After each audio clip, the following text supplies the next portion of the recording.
PEGI 18.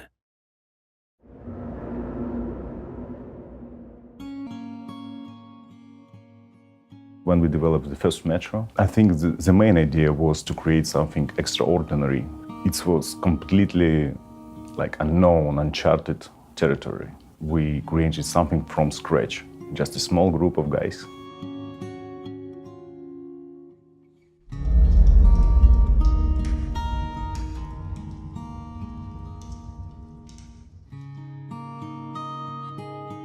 The first one, it's Andrei Prokhorov, creative director. Oles Cheskovshovs, it's our technical genius. Everybody, I think, in the render world knew his name. Alex Maximchuk is also our game engine programmer, very powerful programmer. And Andrei Tkachenko is art director from Stalker.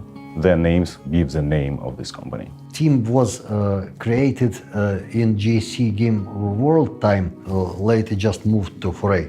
Nervous time, small dark office in the middle of nowhere, limited resources. It was like self-finance time, and we tried quickly find publisher. Otherwise, we done.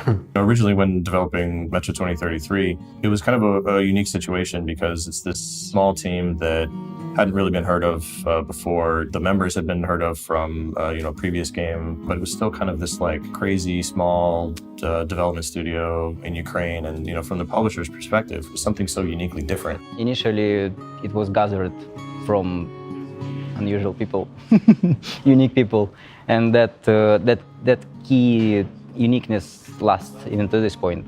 No matter how we changed in terms of how many people have arrived into the company, how many people left, the uniqueness, the original uniqueness is still here. We have different tools and we have different, not like a culture, but a set of personal skills or personal traits assembled, accumulated in that weird company. There were about 20 people in the early days, and all these people went at that days and now create really beautiful and quite atmospheric games. Games that involve in our industry something new. Games that try to discover very important things of our life or our future life.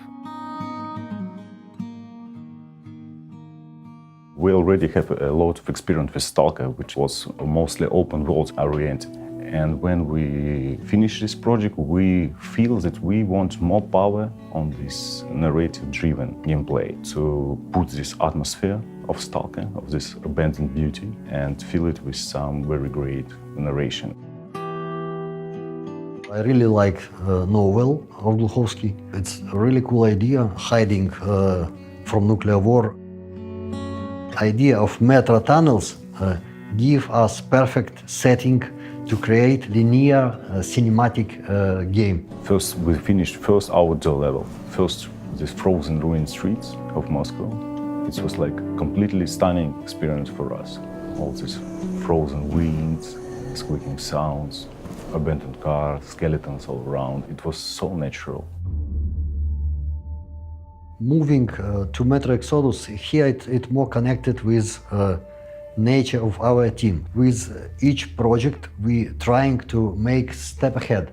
Moving from underground metro system of Moscow, create intercontinental journey through post-apocalyptic Russia. It was exactly our scale.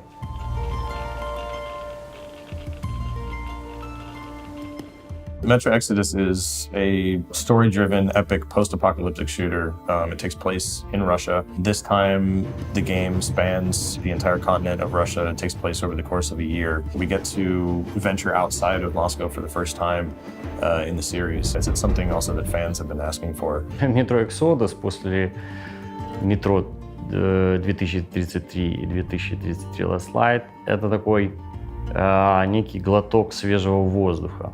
Когда мы ходили два проекта по туннелю, наконец-то мы открыли люк на поверхность, вышли. И, наверное, как это было показано в трейлере самом первом, когда главный герой Артем снимает маску, наконец-то чувствует этот свежий воздух, и перед ним открывается яркая картинка. The idea of this new metro was crazy. How do we even achieve such a scale?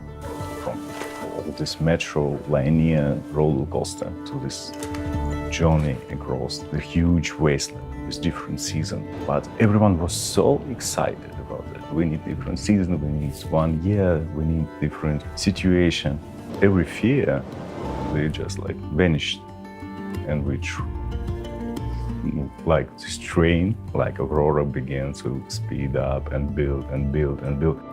Let's move out, Artyom. Вроде бы все понятно. Должна быть большая локация. Насколько может быть мир другим, прекрасным и интересным в разных красках, показать межсезонье. В общем-то, вот такой сделать большой-большой шаг вперед вдаль.